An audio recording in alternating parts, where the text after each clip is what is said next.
Rosco and I got back from our walk, and I'm heading to the gym here in a bit. I've got about an hour. I want to get a few things done before I meet Melinda at the gym. We're going a little bit later today. Melinda had to work, so then I ended up doing a few things at the house this morning before I took Rosco out. It is like 90 degrees now already. So it's not even, I think it's like 10 in the morning and it's 90 degrees. So it's going to get up to 100 today. It's going to be hot here in Colorado, but that's all right. The gym has air conditioning. So just having that routine in place where twice a week, we go over to the gym and work out. Getting a routine again feels great. So I've been sort of getting back to a few of the routines that I had in place before the virus and all of that. And I like to have some flexibility in my schedule so that I can deal with the unexpected and deal with, if I have the opportunity to be spontaneous and go meet a friend for coffee or something like that, I will totally blow off laundry and I'll blow off dishes and all of those things. I'll just blow that off to go spend time with my friends because I think that is so important. Time with our friends and family. I think most of us agree with that. And because I think we have, not had as much of that time together, we're making up for it. I was watching on the news the other night, they were talking about how more people are buying things like nail polish and breath mints and makeup and things like that because they're getting out more and people are putting a little more time and effort into how they look. And I'm sure, because we're not wearing masks, then we care about our breath again and we're getting closer to people than we were. I just thought that was really, really interesting what people are spending their money on. I still buy cinnamon Altoids. That's the breath mints I like. And I buy them because I like them, not because I'm getting that close to people. But, I think a lot of times, especially when you're in an office or you're working in a professional environment and you have to help people, whatever, whether you're a realtor or you're a sales clerk or whatever, and you have to get closer to people, you definitely want to make sure your breath smells good. So I get that. People are going back to work. They're not staying at home. It's always interesting to me, though, how we choose to spend our money. Just going in the park today was so interesting because, I've been doing this thing called, I'm calling it the Art of Noticing. But what I want to say about that is that I actually ran across that phrase reading an article, and I cannot remember the article, like where I read it, or I'd love to give somebody credit, but it was just, I read a lot of newsletters and articles. It snagged me. It was a snag. It was a snag. So I've been sort of using that phrase, and I decided to look up on Google to see if anybody had any, what they were saying about that phrase. And there's actually a book out there called The Art of Noticing. It's a man that wrote it. I'm not sure if I'll read it. I pick a book every month to read. I always have a book of the month. This month book is the 5 a.m. Club. I'm on chapter 7. So Laura texted me the other day, Laura Maybell. She's going to come on live with me, and we're going to discuss that book, the 5 a.m. Club. I've talked about that before. So she's on chapter 6. I'm on chapter 7. So that's where we are in the book. So I don't think we're halfway through. I'm not sure, but we only have a couple more weeks before the end of June, and then I'll be choosing a different book. I'm thinking of maybe choosing The Art of Noticing. I'm not sure, but I did look it up. There is a book by that name. I listened to the sample audio, and it's intriguing. But when I use the term The Art of Noticing, it's really about being mindful. It's about, for me right now, slowing down in order to get more things done. Slowing down to get more done. Because if I'm rushing, I sort of create a wake of disaster behind me, clutter, what have you, that I have to come back and fix later. So I have really stepped it up. I'm increasing my standards for how I show up, increasing the standards for my own life around making sure I'm on time. I got really sloppy about just showing up for scheduled calls. After I retired, I don't have to do that. I used to live by the clock, and now I noticed more and more I might have a call scheduled with a friend at 1 o'clock and I won't show up until 1:03. And it's become a chronic problem and I don't like it. So I like spontaneity, but I just feel like it doesn't respect my friend if I'm not showing up on time. So I could just see that habit sort of getting worse. So I raised my standard and I am going to hold myself accountable for being on time. I've throughout my life, I've been pretty good at that. I've always, when I was going to work, I was always on time.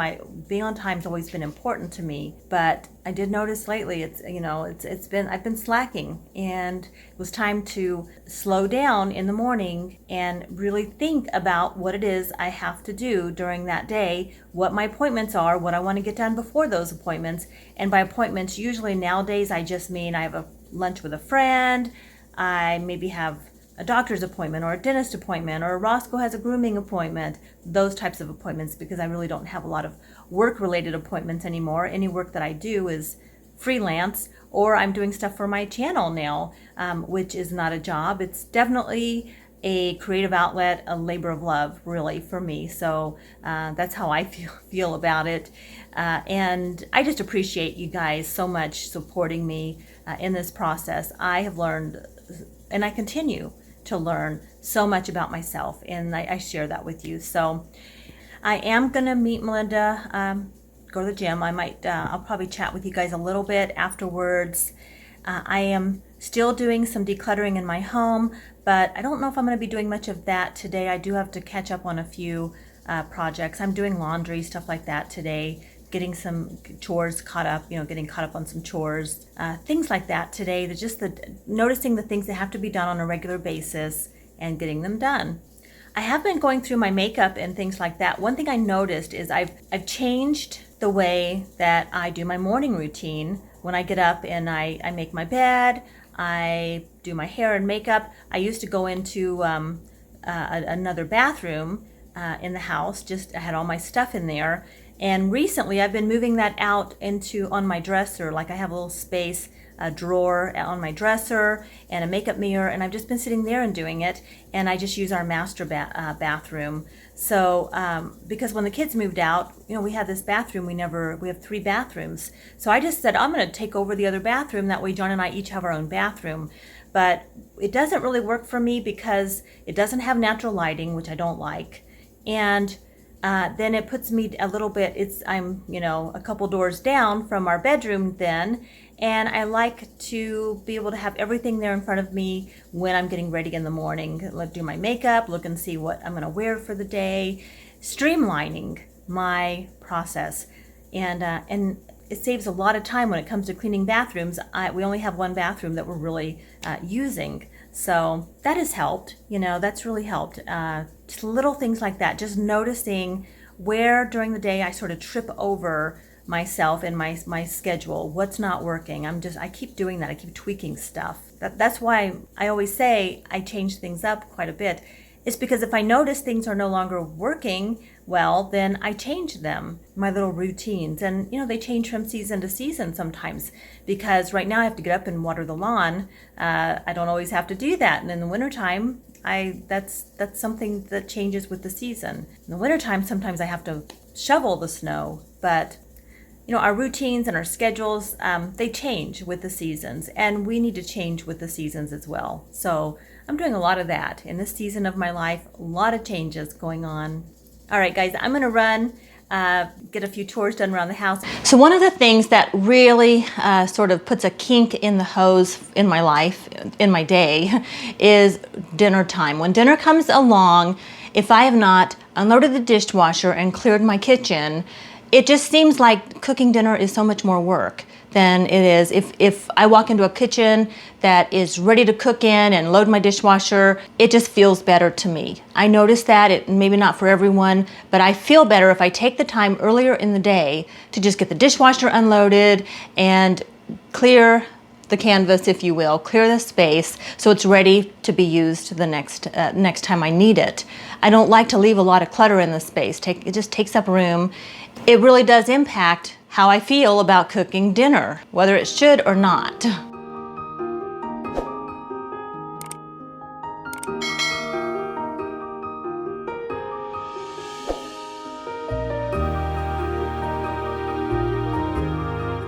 I use my microwave as a bread box, basically.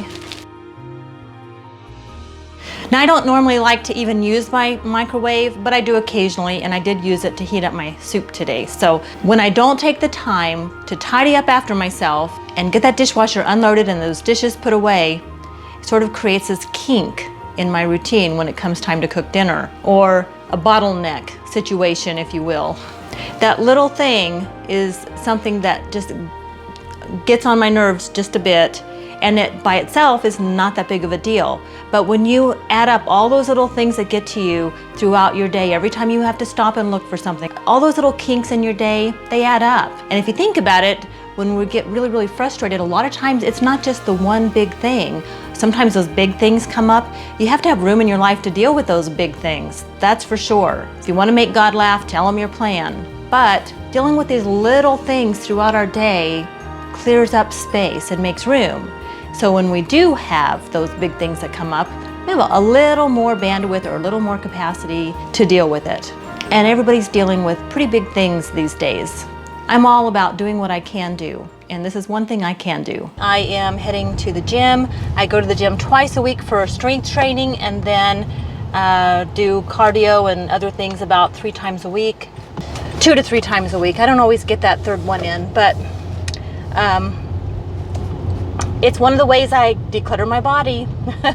Just getting rid of those toxins and, you know, I mean, everything in moderation. So I do have an occasional glass of wine, and then I do indulge in happy hour food with friends, or we have friends over. And working out does much more for me than just exercising my physical body.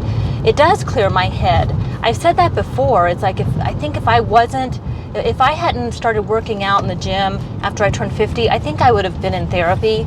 Not that there's anything wrong with therapy. Believe me, I'm not saying that at all. Yep, all right, I'm pulling in here to the gym, so I'm gonna run in and then I'll touch base with you guys when we're done. All right, well, so 2 hours in the gym, 2 hours, full body, and I am exhausted. So I'm gonna head over to the grocery store. I'm gonna go to King Soopers, and I need to see if they have Rosco's food. So I'm back in the car. I'm gonna turn the camera around and show you guys what I got. It's 100 degrees outside. It is so hot, but I need to get home and get in the air conditioning. Let me show you really fast though what I ended up buying at King Soopers. So they did have Rosco's food. This is the grain-free nature recipe, and I was able to pick up a couple boxes. They have 12 dinners in there for him each, 2 boxes, so it's 24 dinners, and they were $11.99 each. I also picked up some of these, the cauliflower new chick on the block. It's the it's chicken tenders with the cauliflower breading, and this was $6.99. So, and there's not a ton in there. But it's enough for a dinner or two. And I'm probably the only one that will eat them because John probably won't. But I wanted those. I haven't had them in a while. I really like them, so I bought those. Let me see how many are in here in case you're curious. It is a 14-ounce bag, and let's see, oops, let me just turn it around here. So it says it's about 4 servings. 2 pieces they consider 2 pieces a serving, and there's 4 servings in here, so about 8 pieces in there. I would say I would probably eat 3 of them, not 2 of them. And that's my haul, y'all. Oops, I almost forgot these. So these were $1, and I went ahead and grabbed them. It's just the Kroger brand French style green beans. They're frozen, and you can steam them in here, but really, really good. I like just green beans like this. I'll probably cook them with a little bit of I can't believe it's not butter and some garlic salt or something, and have that with my chicken tonight. Well, that is going to be it today. So no decluttering in today's vlog, but I still have plenty to do, and I'll be getting back into my decluttering mode next week. And yeah, but for dinner tonight I decided I'm gonna just do cook some of those chicken tenders. John's having leftover meatloaf that I made the other night, and that's gonna be dinner tonight. And I'm gonna go get out of my sweaty clothes and chill out for a little bit. So thanks for hanging out with me today. I hope that you're doing well. Take good care, live like you mean it, and I'll see you on the next video. Bye.